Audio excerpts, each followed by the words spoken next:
آیا رضا پهلوی برای همیشه از سیاست خداحافظی خواهد کرد و آنچنان که یاسمین پهلوی میگوید از این چرخه بیرون خواهد رفت؟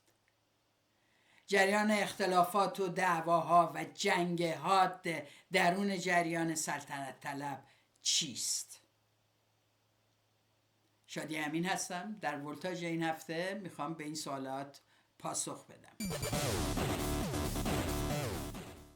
جریان استوری یاسمین پهلوی که اعلام کرده که رضا پهلوی در 64 سالگی ممکنه برای همیشه سیاست رو کنار بذاره یا به بیان خود او از این چرخه بره بیرون، خیلی ها رو نگران کرده و همونطور که میتونستیم انتظار داشته باشیم برای خیلی ها معنیش اینه که یک بار دیگه این قهر کرد و یادآور خاطرات قهر ایشون بشه. اما ببینیم این استوری اصلا چرا نوشته شد. اجازه بدید یکم برگردم عقب به تاریخ انتشار دفترچه دوران اضطرار. این دفترچه که چند روز پس از نشست مونیخ، یعنی همون نشست همکاری ملی، منتشر شد، قرار بود توضیح بده که در اون 100 روز اول اینا در دوران اضطرار چطور بر همه بحران‌های ایران فائق میان. انتشار این دفترچه اما بحرانی رو در خود سامانه سلطنت ایجاد کرد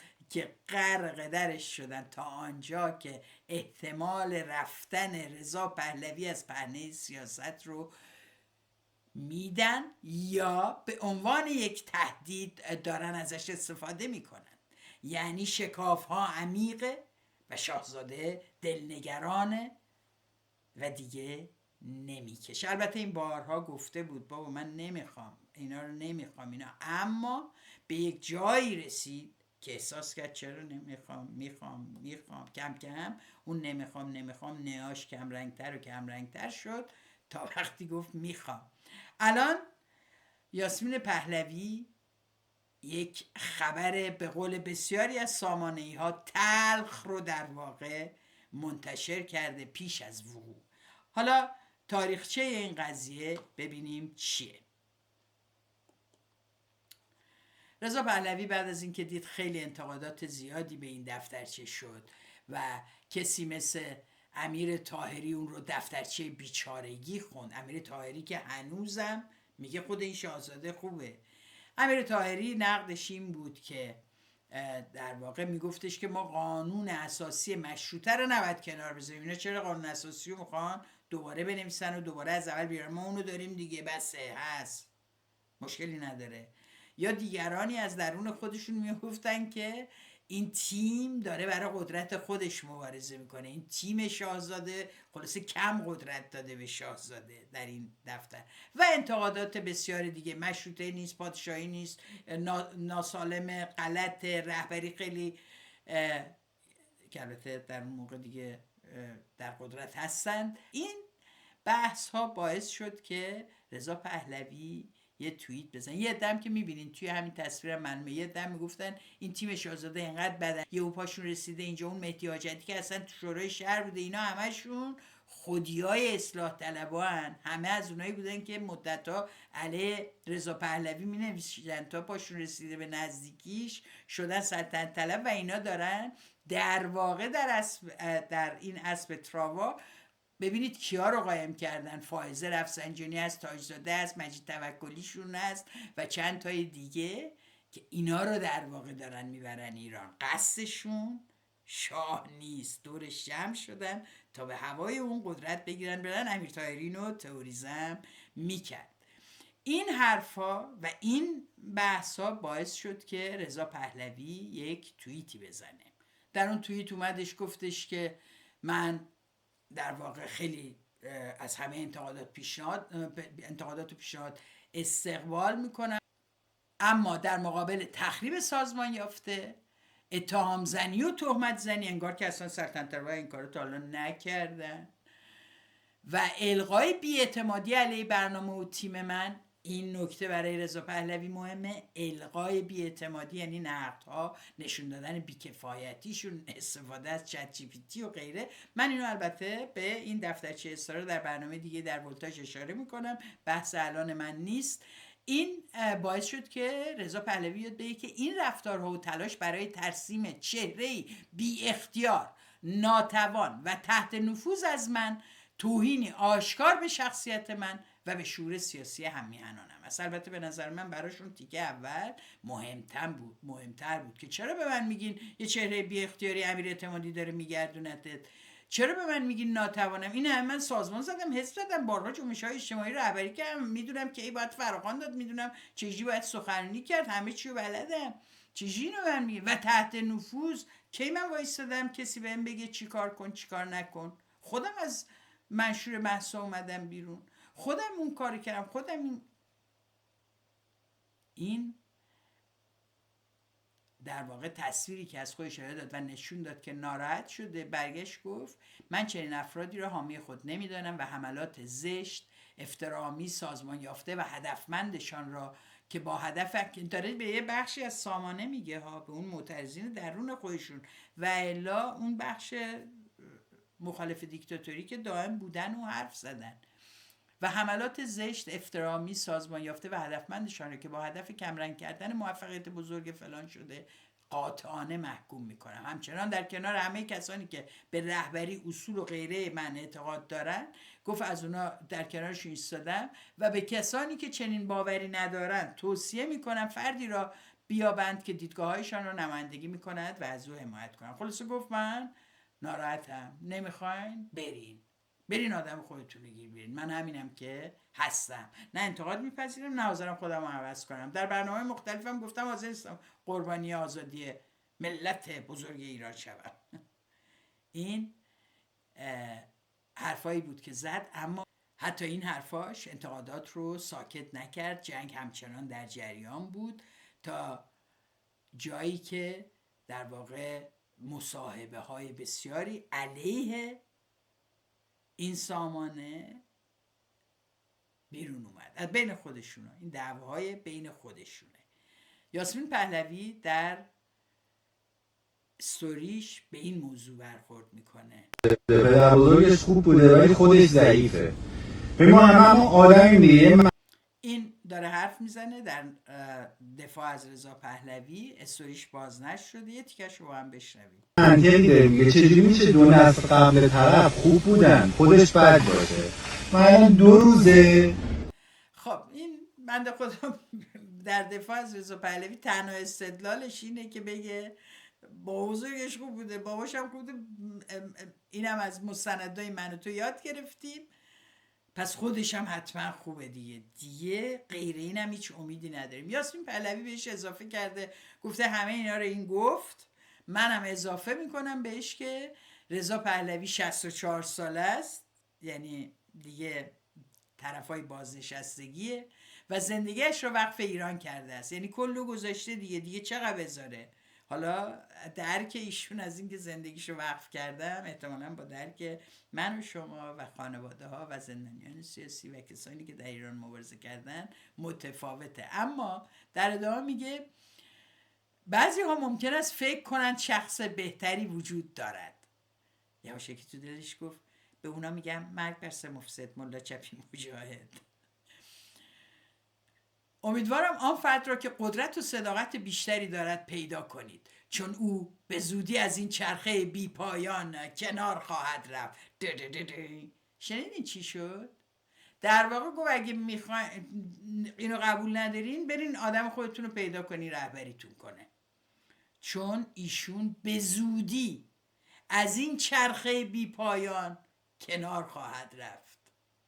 این خبر خوبی است برای همه اونهایی که در تمام این 3 سال گذشته و در 5 سال گذشته، اما در 3 سال گذشته به طور ویژه نقش مخرب جریان سطلی سپاهی رو در تمام مبارزات، چه در فلج کردن گفتمان عمومی، چه در به انحراف کشوندن بحث ها، چه در تخریب شخصیت های فعال و چه در ایجاد اختلاف و انشقاق در بین نیروهای سیاسی دیدن، خبر خوشی است. یاسمین پهلوی داره به ما میگه ما خسته شدیم، این مبارزه یک چرخه بی پایانه و ما ناامیدیم. برای همین نیامد مونیخا، گفت این بازی ها چی، خسته شدم. اون دفعه اومدم زیاد حال نداد. ولی مگه میشه شما امیدوار باشی بخوای یه مملکتی رو راجبش اظهار نظر کنی، نری اونجا از نزدیک ببینی؟ اصلا کنار این آقای شاه آینده تصویر بهتری داشت، میامدی. اینه بر نظرشون این مبارزه چرخه بی پایانه و این شانس رو آوردیم که این آقا نشون میخواد بده که اهل چنین مبارزه‌ای نیست. خب این که بره، اطرافیانش که اصلا باید جمع کنن برن. این خبر بده برای اونا، خبر خوش اما برای همه اونهاییست که در کنار مردم برای عدالت اجتماعی، برای آزادی واقعی، برای مشارکت سیاسی خودشون داشتن تمام این سالها مبارزه میکرد. این خبر رو یاسمین پهلوی به ما داد، اما قطعیتش هنوز نامعلومه. بریم جلوتر ببینیم در ادامه این استوری چی میگه.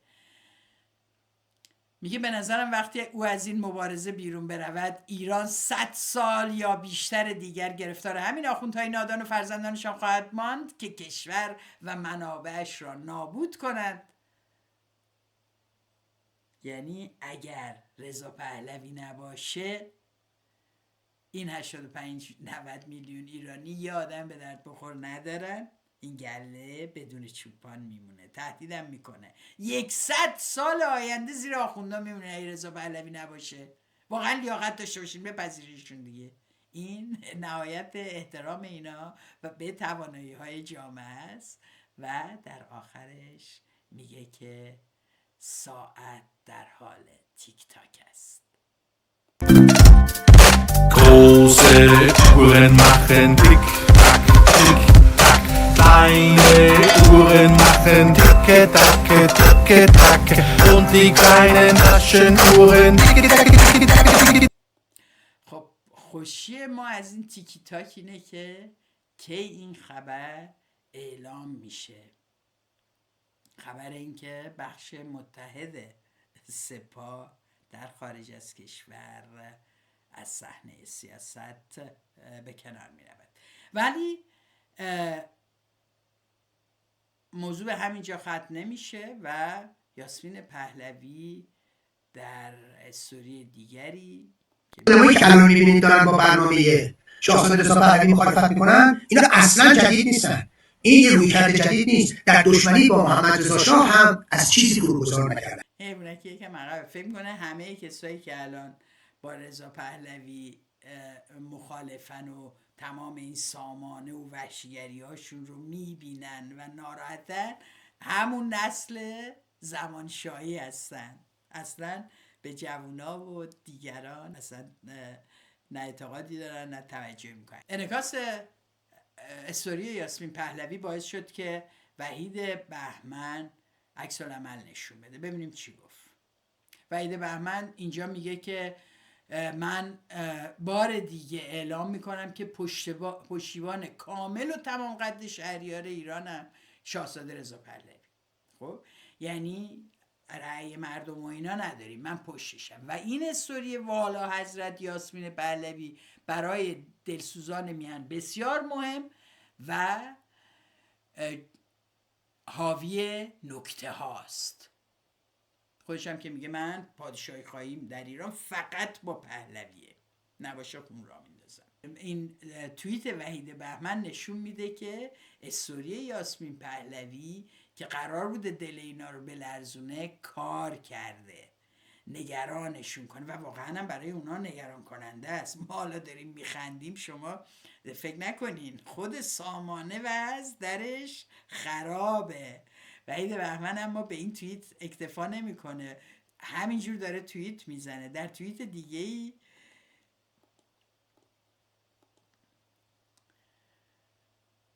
دیگه‌ای میگه یه چیزی مثل خورشید واسم روشنه که خلاصه پدر بزرگشان جز سعادت و خوشبختی برای ملت نیورد، پدر بزرگوارشان نیست همچنین، خودشان هم همچنین. خلاصه اینا دیگه دیدن الان باید تبلیغات رو گسترش بدن، همینجور هی راجع به این حرف بزنن که پدر و پدر بزرگ همه خوب بودن پس اینم خوبه، باورش کنین و نگین که گیرم پدر تو بود فاضل از فضل پدر تو را چه حاصل؟ آی سلطنت طلبانی که محمد رضا رو قبول دارین اینم قبول کنید. حالا یه دشون نمی کنن و احتمال داره شاهزاده مجددا قهر کنن و بروند و میگه که شخصا و قطعا فقط حرف و راه و روش ایشان برایم حکم است و راه نجات ایران. تمام. یعنی اصلا پارلمان و مجلس و رأی و رفراندوم چیه، هر چیشون بگه. یعنی این واقعا خیلی سرباز، یعنی اون عملیات انتحاری هست تقریبا میزان دلبستگی و وابستگیش به رهبر تا تهشه. یعنی واقعا رهبر یعنی آهنگایی یاد آدم میاد که جالب نیست. اما اینا تنها کسایی نبودن که حرف زدن. حامد فرد هنرمنده قبلا برای سپاه میخونده و تبلیغ سیاست‌های جمهوری اسلامی وارد صحنه میشه. اشتاق خیلی مخلصم. مخلصیم. خواستم یه چیزی روشن بهتون بگم. تو این شرایط اگه پشت شاهزاده نباشیم، همین مولا آخوندا همونطور که تالار ایران رو به تاراج بردن، به خاک سیاه شدن، اگر پشت شاهزاده رضا پهلوی نباشیم، اینا بمونن تو همین چند سال ایران میشه یه جای بی آب و علف، خشک بیابونی و پر از درد بی‌درمون. این چند ساعت بی‌برقی و بیابی تازه اولش. شنیدی؟ اگر شاهزاده نیاد ایران میشه یه جای بی آب و علف و چی گفت؟ همه چی از بین میره و این چند ساعت بی‌برقی تازه اولشه. چه نشستید؟ بعد من میخوام به حامد فرد بگم که ببین، وقتی شما باور میکنید که انقلاب یه زیر دلشون زده بود از خوشی و انقلاب کردن، شما چون نمیدونین روزنامه های اون زمان رو بهتون نشون میده. این دو نمونشه فقط. شاهنشاه از وضع برق به شدت ناراضی هستند. الانم البته پسرشون ناراضیه به شدت از وضع نقد و بحران درون سامانه ناراضی هستن. وقتی سامانه خودش رو نمیتونه ضبط کنه، چجوری میخواد یه مملکت رو ضبط کنه؟ اینا همه سوالات مهمیه. بعد اینجا شما میگین برق اصلا اون موقع اصلا مسئله نبوده، مشکلی منعشی، اصلا ایشون بیاد همه چی حل میشه. این دو نمونه فقط برای این بود که بفهمیم گاهی اوقات بد نیست تاریخ رو با ارجاع به اسناد وقت نگاه بکنید. اون پایین هم میگه مدت خاموشی برق بازم بیشتر میشه. اوپس، مال سال 56 اینا. و میگه به علت خاموشی برق تازه آب برقی از محله‌های تهران قطع شد. داریم در تهران چند میلیونی اون موقع حرف میزنیم با اون پول نفتی که میریخت و میامد دست دولت. یعنی ما تو وضعیت بدی نبودیم. ما برای دوره خودمون که خیلی داشتیم میرفتیم تمدن بزرگ اصلا. خب حالا اونورم نوشته تلویزیون هم بیشتر برنامه‌های خودش رو قطع کرد. تازه اون پایین یه خبر دیگه است که نشان از فسادم میده بدون اینکه بخواد. میگه برای ربایندگان سوالهای ششم نهایی تقاضای 6 سال زندان. یعنی اون موقع هم نتیجه ها و سوالا و اینا تازه خرید و فروش میشده، خیلی هم احتمالا ساده تر بوده. اینجوری سیستم های دیجیتال نبوده، کنترل و اینا. حالا تو این سیستم هم تمام این 46 سال این کارا انجام گرفته، ادامه همون ساختارا. این وضعیت آب و برق بوده و ما در برنامه ولتاژ نشون میدیم مشکل برق در هر دو نظام جمهوری اسلامی و رژیم محمد رضا شاهی وجود داشته. یعنی هیچ کدوم واقعیت اینه که مسئلهشون وضعیت مردم میدونیم نبوده. اما در این وسط نسیم بهروز مسئول کمپین ایرانیان برای ترامپ هم اومد وسط و بیانیه داد. اون میگه از سوء استفاده و مصادره به مطلوب کردن سخنان شهبانو یاسمین خلاصه دست بردارید. خیلی معذرت میخوام، من مدتی شروع کردم دیگه نمیتونم.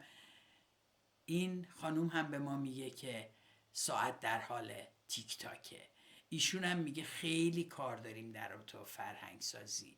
ایشون هم میگه که اینجا خلاصه در بین حامیان ترامپ هم خیلی دعوا میشه ولی اصلا به هم فحش و بد و بیرا نمیدن، خیلی عادی با هم اختلافات شه. در واقع داره میگه انقدر فحش و فحشکاری نکنین درون این سامانه، آبروریزی بیشتر از این نمیشه. این وضعیتی است که منجر به احتمال استعفای الان موقعیتی نداره که استعفا بده. بعد چیکار داره میکنه؟ چون هیچ مقامی نداره، نه دبیر حزبیه نه رئیس شورایی هست شاهزاده است. شاهزاده که استعفا نمیده، فقط کنار میکشه، مثل سالهای دیگه که یهو میرفت کنار، دوباره چند سال بعد میومد و همه اینها. در واقع هیچ مقامی نداره که استعفا بده جز مقام پدری.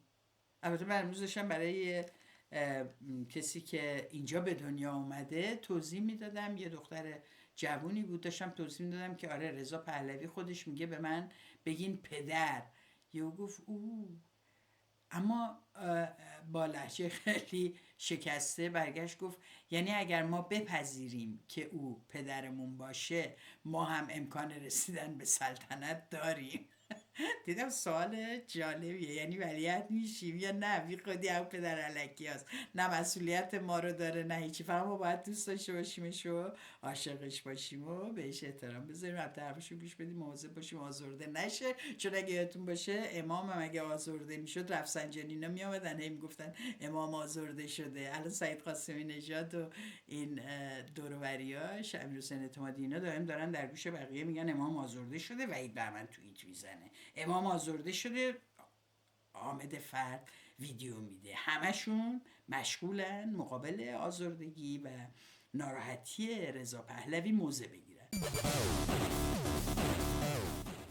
تقی‌زاده اومد و در تو سفرهای استانی، ببخشید سفرهای رضا پهلوی به اروپا و همینطور به اصطلاح دیدارش در کنگره آمریکا، اومدش گفتش بابا اینا همینجور میرن تو این اتاقای بغلی میشینن و غیره و $150 میدن هر چی، بذارین ببینیم خودش چی گفت که از زبون خودش بشنویم. و باعث خشم اونوریا شد. این تقی‌زاده است هموناییست که جایی نمیشد که تمامیت ارضی و نکوبه، جایی نمیشد که به ملیگرایی افتخار نکنه در حد شوینیسم و فاشیسمش، و جایی نبوده که نشون نده که چطور ارادتمند خاندان پهلوی. اینا جزو کسایی هستن که 100 ساله دارن زور میزنن که یه مقدار بحث سلطنت رو زنده نگه دارن. اینا قدیمی ها و ریشه هاشونن، ببینید حالا چی هستن، بعد ببینید چه برخوردی هم باشون میشه وقتی لب به انتقاد گشودند. رهبران اپوزیسیون ما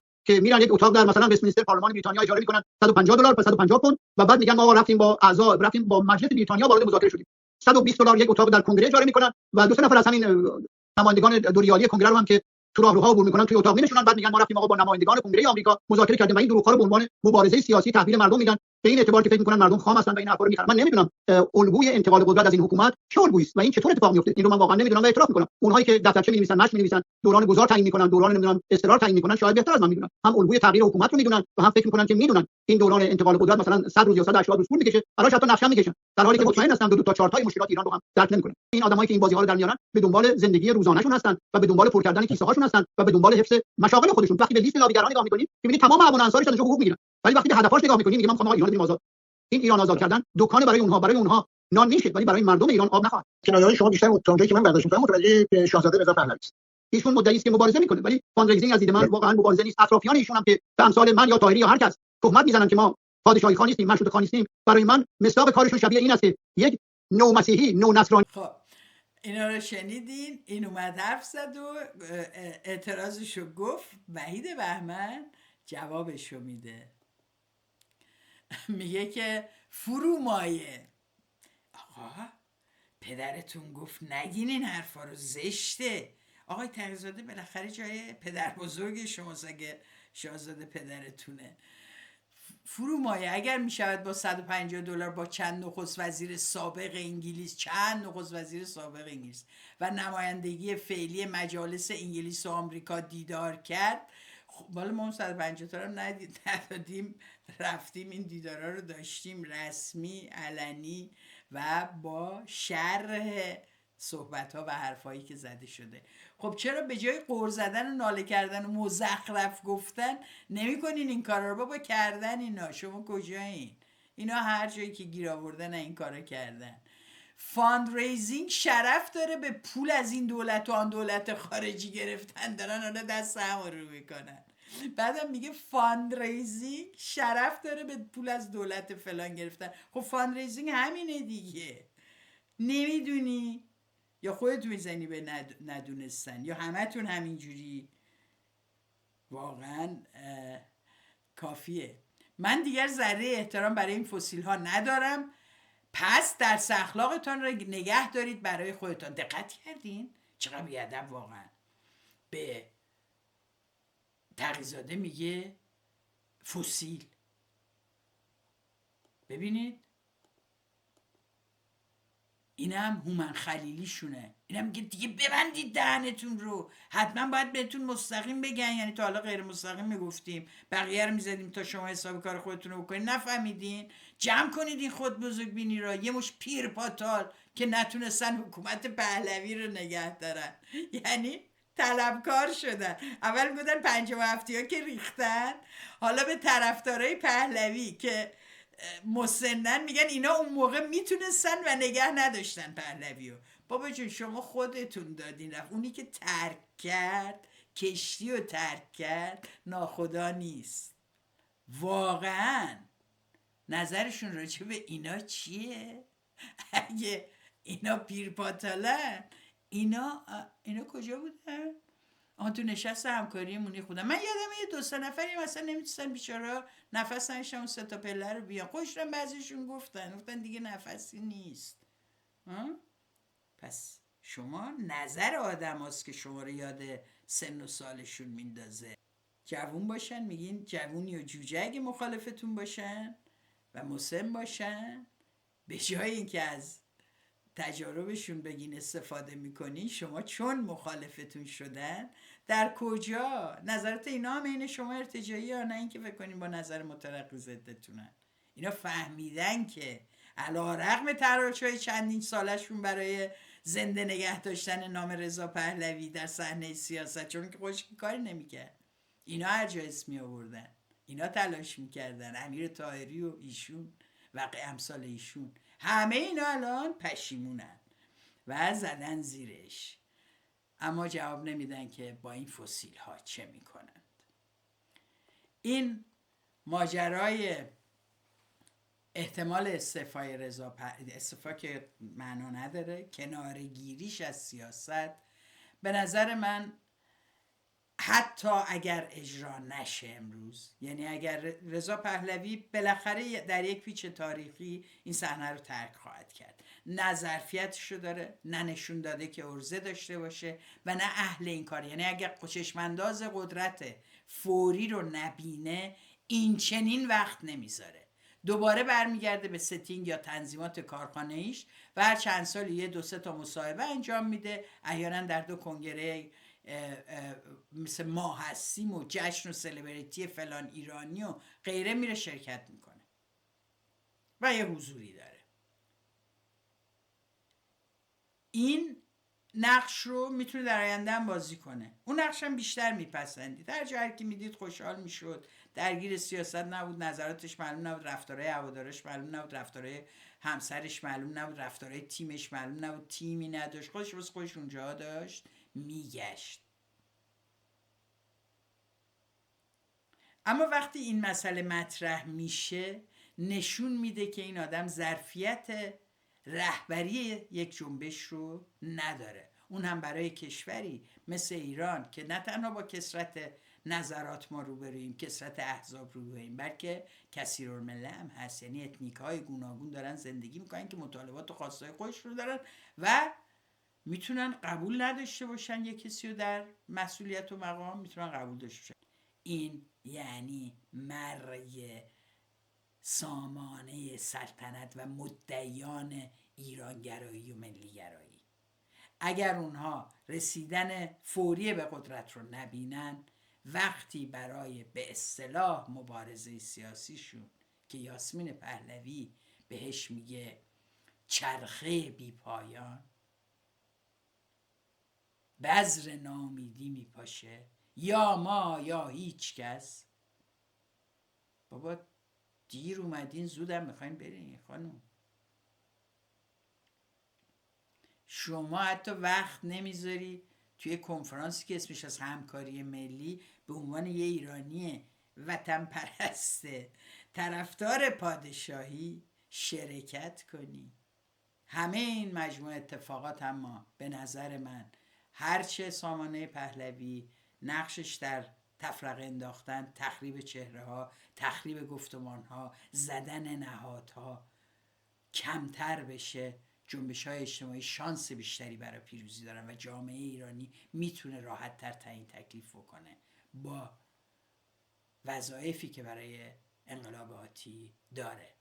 من امیدوارم اگر حتی چنانچه این بار ما شاهد این خبر و اتفاق مسرت بخش نباشیم که ایشون باش تمام در واقع به صورت کاملا علنی صحنه سیاست رو ترک کنه و دست تمام آن تیم و احزاب و آدم های دور و برش رو بشه از لحاظ ما و خواهیم دید. اگر این اتفاق نیفته ما با توجه به اینکه میدونیم و این اثباتی است بر شخصیت ناتوان ایشون در نقش رهبری، میبینید و ایشون نشون داده که چنین توانایی رو نداره و هر چه زودتر از این صحنه کنار بره به نفع جنبش آزادیخوانه و دموکراسی طلبانه ایرانه. این اتفاق به نفع جنبش زن زندگی آزادی است. این جریان در تمام این سالها آسیب زده، آسیب‌های جدی زده به مناسبات بین مردم در داخل و بین نیروهای سیاسی آسیب زده. فرهنگ و گفتمانی که اینا ایجاد کردن به شدت تخریبی، فحاشی، جنسیت زده و دیکتاتور محور بود. براتون آرزو میکنم که خبرهای خوبی بازم بشنوید و ممنونم که تا این لحظه با من بودین و ولتاژ رو تا اینجا دنبال کردید. اگر برنامه رو دوست داشتید لینکش رو برای دوستانتون بفرستید و مهمتر از همه مثل همیشه ولتاژ رو دوست داشته باشید.